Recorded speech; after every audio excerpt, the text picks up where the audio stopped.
తిరుమల వెంకటేశ్వర స్వామి ఆలయాలను ప్రపంచంలో ఎక్కడ కట్టాలనుకున్నా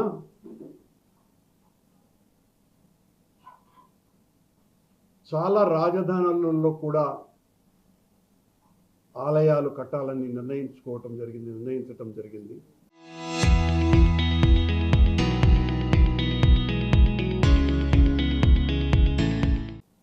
ఉదాహరణకు నవీ ముంబైలో వెంకటేశ్వర స్వామి ఆలయం కట్టాలని సాక్షాత్తు ఆనాటి ముఖ్యమంత్రి ఏక్నాథ్ షిండే గారు ఆయనే నేరుగా వచ్చి భూమి పత్రాలను టీటీడీకి అప్పగించి మా స్థలంలో దేవాలయాల్ని నిర్మించండి అని వారు కోరటం జరిగింది. అలాగే జమ్మూ కాశ్మీర్లో గుడి కట్టాలన్న వాళ్ళు ఆ లెఫ్టినెంట్ గవర్నర్ స్థలాన్ని కేటాయించటం జరిగింది. అది భువనేశ్వర్లో కట్టినా, చెన్నైలో కట్టినా, ప్రపంచంలో మరెక్కడ కట్టినా ఆలయ నిర్మాణానికి సంబంధించినటువంటి స్థలం ఆ దాతలు కానీ ప్రభుత్వాలు కానీ ఇవ్వటం అన్నది ఆనవాయితీ సాంప్రదాయమే కాకుండా టీటీడీ ఎప్పుడూ కూడా ఏ ఒక్క చోట దేవాలయాలు కట్టడానికి స్థలాలు కొన్నటువంటి సందర్భం ఒక్కటంటే ఒక్కటి లేదు. వెంకటేశ్వర స్వామి ఆలయానికి చారిత్రక ఆధారాలను బట్టే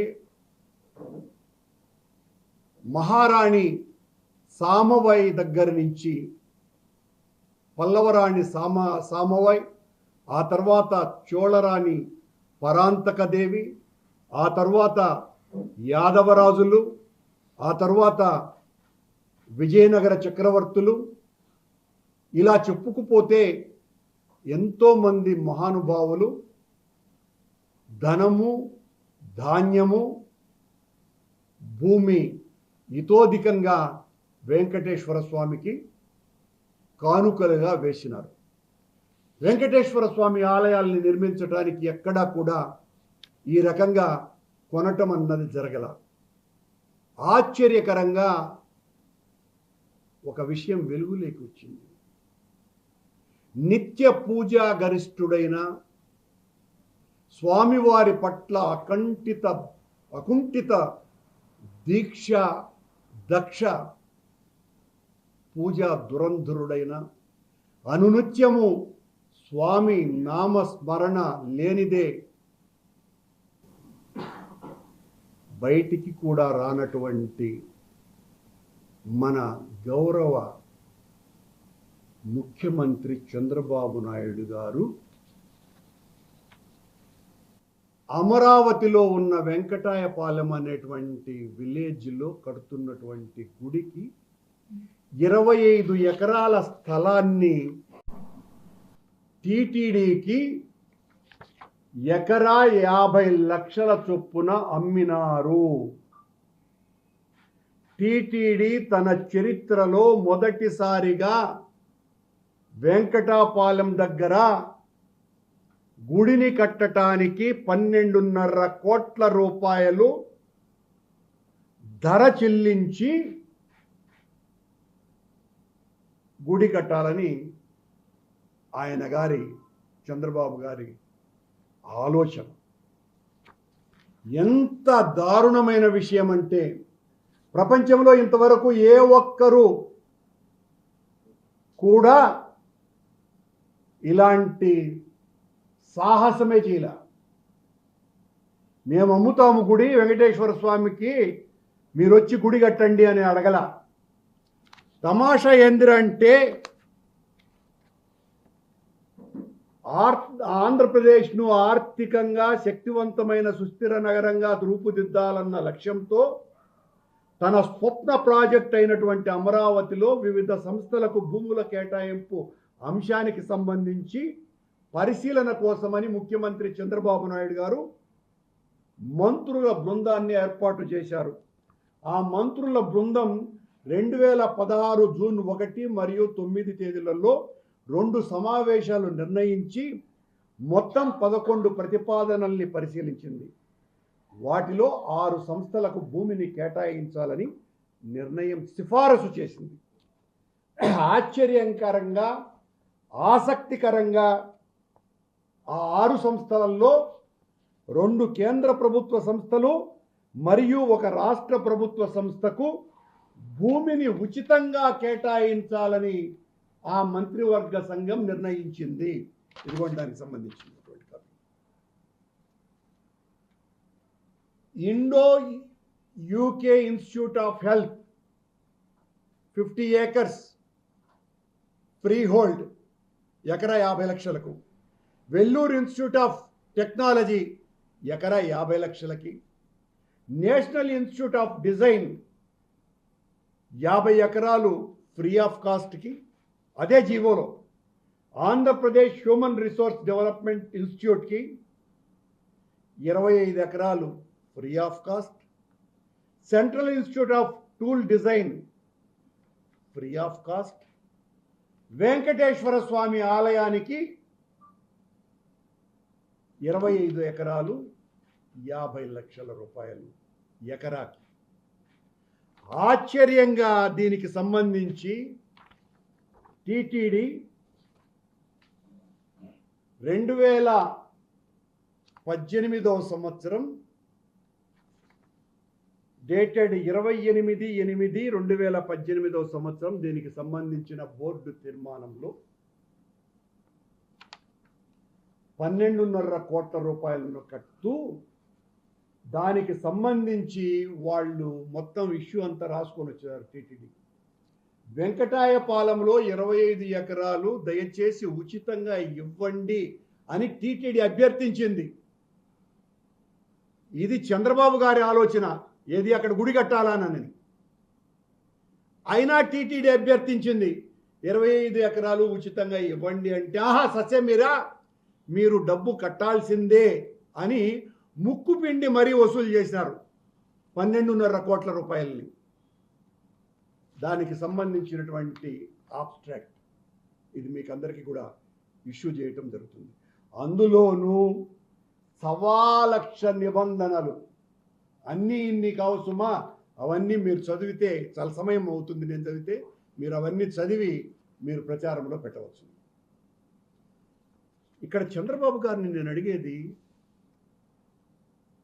అక్కడ మీరు వ్యాపార రాజధానిగా మార్చటం కోసమని రియల్ ఎస్టేట్ సంస్థల్ని ప్రోత్సహిస్తూ అందులో కొద్దిగా ఎడ్యుకేషనల్ అండ్ హెల్త్ ఇన్స్టిట్యూషన్స్ కూడా అనుమతులు ఇస్తూ కొన్నింటికి పూర్తిగా ఉచితంగానే పొలాలు ఇస్తూ వెంకటేశ్వర స్వామిని కూడా వాణిజ్య అవసరాలకి ఒక పావుగా వాడుకోవటానికే అక్కడ గుడి కట్టాలా అన్నటువంటి నిర్ణయం తీసుకున్నారని చాలా స్పష్టంగా అర్థమవుతుంది.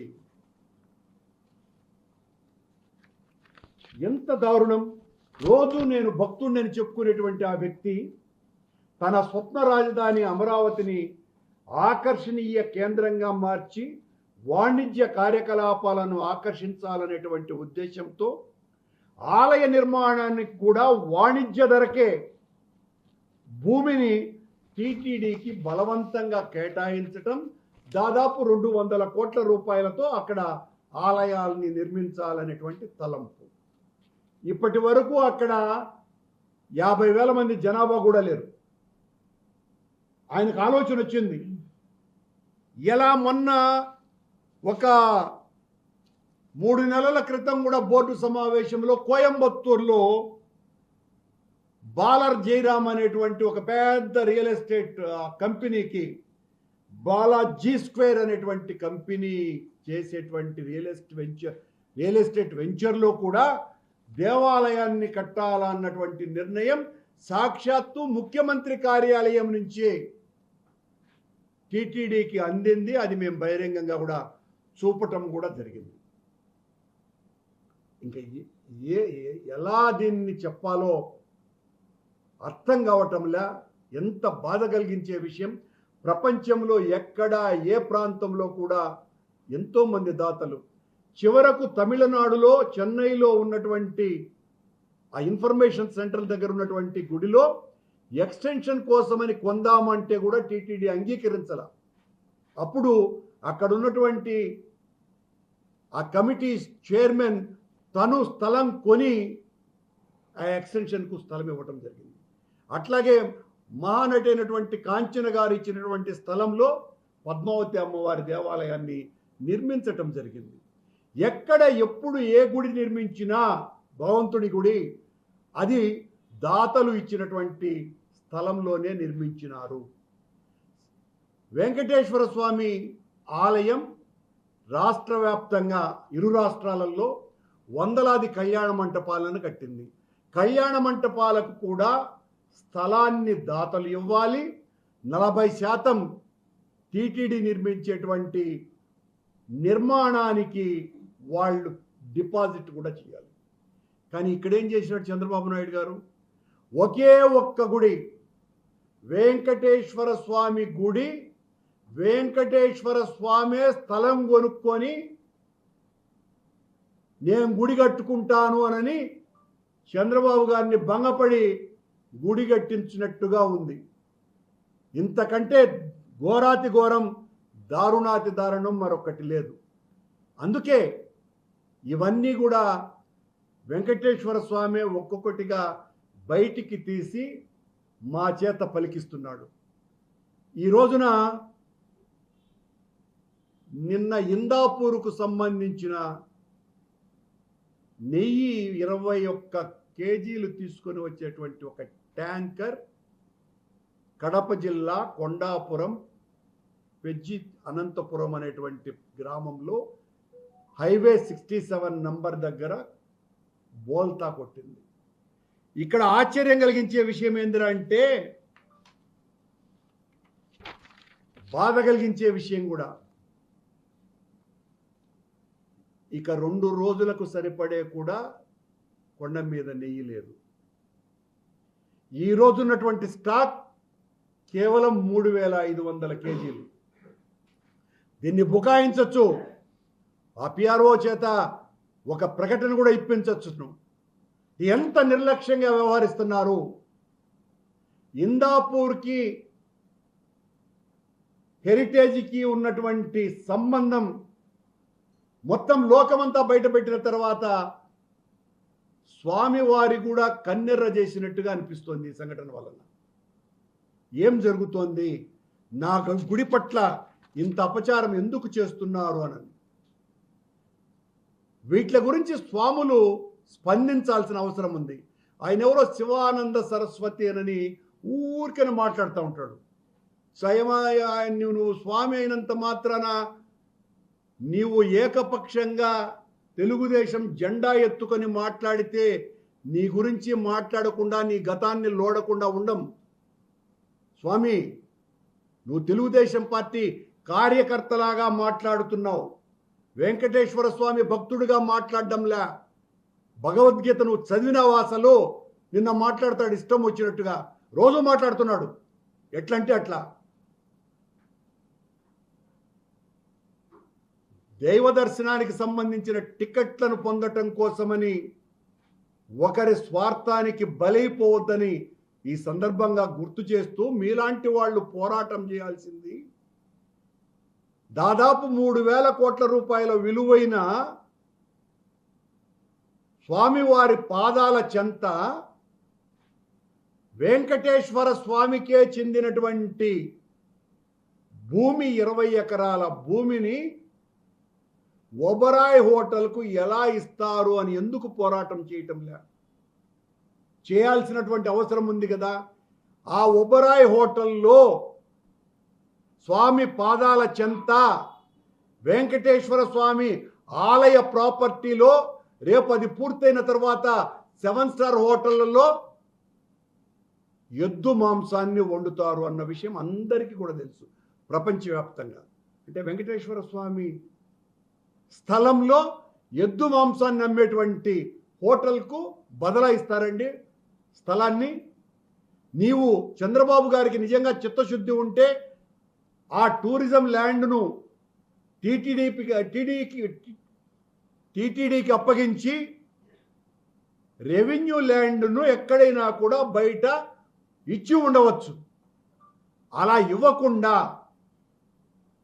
టీటీడీ ల్యాండ్ వేల కోట్ల రూపాయలు విలువ చేసేటువంటి ల్యాండ్ను ఈ రోజున ఓబరాయ్ హోటల్కు దారాదత్తం చేశారు. అంటే వరుస పెట్టి ఏ రకమైనటువంటి అపచారాలు చేస్తూ ఉన్నారు అని. నిన్న చంద్రబాబు నాయుడు గారు మహిళా దినోత్సవం రోజున మాట్లాడుతూ ఆడవాళ్ల జోలికొస్తే ఇదే ఆఖరు అని అన్నాడు. ఇదే ఆఖరు రోజని. 1.5 సంవత్సరాల క్రితం నా జోలికి వస్తా అన్నాడు. నా మాన ప్రాణ ఆర్థిక జీవనానికి తీరని నష్టం కలిగిస్తున్నాడు బిఆర్ నాయుడు అనేటువంటి TV5 చైర్మన్. ఆయనను టీటీడీ చైర్మన్ చేయొద్దండి సార్, నేను టీడీపీ అభిమానిని, మీకు చేతులెత్తి నమస్కరిస్తున్నా. అతను పచ్చి ఉమనైజరు. ఏదైనా పని ఉండి ఆడవాళ్ళు వెళితే వాళ్లను వాడుకోని ఆ తర్వాతనే ఏదైనా పని గురించి ఆలోచిస్తాడు అని అంత ఘోరమైనటువంటి ఉత్తరం రాస్తే, అది కూడా నేరుగా మీకే రాస్తే, మరి బిఆర్ నాయుడు గారికి అదే ఆఖరు రోజు చేయాల్సిన పనిలే. కనీసం టీటీడీ అధ్యక్షుడిగానైనా ఆఖరి రోజు కావాల్సిన అవసరం ఉంది కదా. నిన్న మహిళా దినోత్సవం రోజైనా బిఆర్ నాయుడికి ఆఖరు అధ్యక్షుని రోజుగా ఉండాల్సిన అవసరం ఉంది కదా. ఎక్కడ చేశారు మీరు? చెప్పేటివన్నీ శ్రీరంగ నీతులు, చేసేటివన్నీ కూడా తప్పుడు చేతలు. ఈ రోజున వీటికి సమాధానం చెప్పాలా? భగవంతునికే మీరు పొలాన్ని అమ్ముతారా? ఇది ఎక్కడైనా జరిగిందా? ఎవరైనా భగవంతుడికి దాతలు పొలాలు దానం చేస్తారు. మొన్న కూడా ఎవరో ఒక ఆయన దానం చేసినాడు. కానీ మీరేమో ఇంత భక్తుణ్ణి అని చెప్పుకునేటువంటి మీరు అమరావతిలో అది ఆకర్షణీయంగా వాణిజ్య కార్యకలాపాలను బలోపేతం చేయటం కోసమని 200 కోట్ల రూపాయల ఖర్చుతో గుడి టీటీడీనే నిర్మించాలా? నిర్మించేటువంటి గుడికి స్థలం కూడా టీటీడీనే కొనుక్కోవాలా? టీటీడీ చేత బలవంతంగా కొనిచ్చినారు. గతంలో ఇలాగే 2019 ఆయన ఎన్నికలకు ముందు ఈ ఫ్లైఓవర్కు సంబంధించి శ్రీనివాస సేతు అలియాస్ గరుడవారధికి సంబంధించిన ఫ్లైఓవర్కు సంబంధించి బోర్డు ఆమోదం లేకుండానే 550 కోట్ల రూపాయల టీటీడీ నిధులని ఆ ఫ్లైఓవర్ నిర్మాణానికి దుర్వినియోగం చేసినటువంటి సంగతి కూడా ఈ సందర్భాన గుర్తు చేసుకోవాలా. మీరా భగవంతుని ప్రాపర్టీ కాపాడేవాళ్ళు? మీరా దేవుణ్ణి పరిరక్షించేవాళ్ళు? మహారాష్ట్ర ప్రభుత్వమే వెంకటేశ్వర స్వామి, అది కూడా బాంబేలో వందలాది కోట్ల రూపాయల విలువైనటువంటి స్థలాన్ని వాళ్ళు ఫ్రీగా ఇచ్చినారు. భువనేశ్వర్లో ఇచ్చినారు. అనేక ప్రాంతాలలో ఇవ్వటానికి సిద్ధంగా ఉన్నారు. మీరు మాత్రం అమ్మేసినారు. భగవంతుడికి క్షమాపణలు చెప్పాలా వెంకటేశ్వర స్వామి భక్తులకందరికీ కూడా. వెంకటేశ్వర స్వామికి చంద్రబాబు గారు, అలాగే భక్తులకి అందరికీ క్షమాపణ చెప్పాలా, నేను ఈ పాపం చేశాను అని. దాని గురించి కూడా ఎంత గొప్పలు చెప్పుకుంటాడండి. రోజుకొక తప్పుదాలు చేస్తూ, అందుకే గత సంవత్సర కాలంగా కొండ మీద ఆ క్షేత్రానికి మీరు చేస్తున్న అరాచకాలకు, అపచారాలకు మొత్తం హిందూ జాతంతా కూడా తీవ్రంగా అసహించుకుంటున్నప్పటికీ కూడా ఎక్కడా కూడా మీరు నేను వెనక్కి తగ్గేదేలే అని మీ ఇష్టం వచ్చినట్టుగా మా గురించి మాట్లాడుతున్నారు. భగవద్గీత పుస్తకాలని గురించి మాట్లాడతారు. మొన్న ఛాలెంజ్ విసినాను. ఆ భగవద్గీత పుస్తకంలో భగవద్గీతకు సంబంధించినటువంటి మాటలు కాకుండా వేరే మాటలు ఒక్కటి ఉన్నా కూడా దేనికైనా కూడా సిద్ధము అని. దేనికైనా సిద్ధం. దాన్ని మాట్లాడేవాళ్ళులే. మీ పాటికి మీరు మీ ఇష్టం వచ్చినట్టుగా తిట్టటమే. 50 కోట్లు ఖర్చు అయిందని చెప్తారు. ఆధారాలతో సహా నిరూపించినాం మేము. అది 1 కోటి పుస్తకాలకు 3,71,00,000 ప్రింట్ అయింది. 52 లక్షలే ఆ మేరకే డబ్బులు చెల్లించినారు. ఒక పుస్తకానికి 3 రూపాయల 71 పైసానే ఖర్చు అయింది. మా భగవద్గీత పుస్తకాన్ని సులభ శైలిలో 3వ తరగతి నుంచి 10వ తరగతి విద్యార్థుల వరకు అర్థం చేసుకోవటానికి, ఆ తరువాత వాళ్ళు శ్లోకాలతో చదివి తమ జీవన గమనాన్ని మార్చుకోవటానికి ఒక దిక్సూచిగా, ఆధ్యాత్మిక దిక్సూచిగా ఉండటానికి భగవద్గీతను ప్రింట్ చేసి మేము ఇస్తే దాని మీద ఎన్ని దుర్భాషలాడతారు. దేవుడికే స్థలాలను అమ్మే మీరు మా మీద ఎంతకైనా తెగించి ఎన్ని ఆరోపణలైనా చేసి మీ పల్లకీలను మోసేటువంటి బోయిలతో మమ్మల్ని దోషులుగా నిలబెట్టే ప్రయత్నం చేసినా ప్రజలు కనుక్కున్నారు, భక్తులు అన్నీ చూస్తున్నారు. మీరు చేస్తున్నటువంటి తప్పు ఏంది అన్నది ప్రజలే, భక్తులే సోషల్ మీడియా ద్వారా కోటాను కోట్ల మంది అందరూ కూడా దీని మీదనే చర్చించుకుంటున్నారు అన్నటువంటి విషయం తెలియజేస్తూ, బిఆర్ నాయుడు గారు బుకాయిస్తే సరిపోదు. బిఆర్ నాయుడు గారి లీలల్ని ఆంధ్ర రాష్ట్రంలోనే కాదు, ప్రపంచవ్యాప్తంగా ఉన్నటువంటి తెలుగు వాళ్ళంతా దాదాపు 6 కోట్ల మంది వీక్షించినారు. ఇక మీరు గ్యాగ్ ఆర్డర్ తెచ్చుకొని దాన్ని ఆపేసినా, ఏం చేసినా ప్రయోజనంలే. దాన్ని చూడాల్సినటువంటి ప్రతి ఒక్కరూ కూడా చూసేశారు. మీ నైతిక పతనం పాతాళం కంటే దిగజారిపోయింది. నేను పొద్దున్నే కొండకు పోతే అక్కడ కూడా దీని గురించి చర్చించుకుంటున్నారు భక్తులు. ఇంత పనికిమాలినోడిని టీటీడీ అధ్యక్షుడిగా ఇంకా కొనసాగిస్తున్నారేనని. ఇప్పటికైనా మీకు జ్ఞానోదయమై, లేదా చంద్రబాబు గారు ఇదే ఆఖరి రోజు మహిళల జోలికి వచ్చి అంటే ఒకరోజు ఆలస్యమైంది, ఈ రోజైనా కూడా మహిళల జోలికి వచ్చినటువంటి బిఆర్ నాయుడు గారికి ఆఖరి అధ్యక్ష పదవి రోజుగా చేస్తారని భావిస్తున్నాను. చరిత్ర సృష్టించినోడు ఇప్పుడు ఆ చరిత్రని తిరగరాయబోతున్నాడు. అబద్ధాల గోడల్ని బద్దల కొట్టి నిజాలను రాగా మీ ముందుంచబోతున్నాడు. నిజమైన వార్తల కోసం వెంటనే డౌన్లోడ్ చేసుకోండి రా యాప్ని.